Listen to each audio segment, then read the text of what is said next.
Hello. I know this is the simplest question and anyone can do this. The problem of printing hello world. But as our coding world starts from hello world and our coding journey begins from this question, printing hello world, so I thought like why not to get started with this? And if in case someone is a beginner, they will be able to do this question. And absolutely, we are building the point in our portfolio. So, yeah, let's start with this question.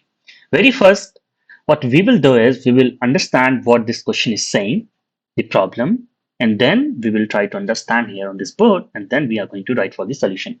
So, that is the best approach which we are going to follow in almost every single question. One video will contain one question, and we'll be working with that.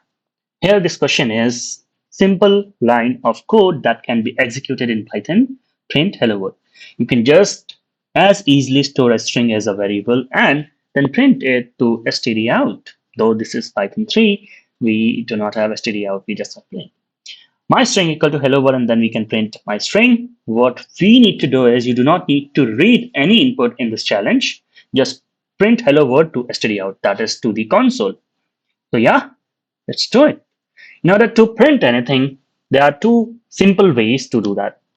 One of them is by using the bracket, and one of them is simply like that. But yeah, the quotation mark also matters. Inside this print, we are going to start these brackets, and with both single quotation or double quotation mark, we can print hello world. So yeah, we just have to write hello, give a space. There was one comma. I'll just show you. Exclamation mark, and the quotation is ending. So yeah, print. Double quotation mark is there. Let's go with that.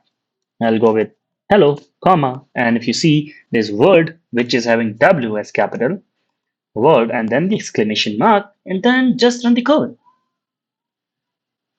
So it's processing and congratulations, sample disk is 0 got passed. That means there's no error. We just have to click on submit code and test case got passed. We have successfully completed the Python question number 1. We just have to go to next challenge. See you in the next video.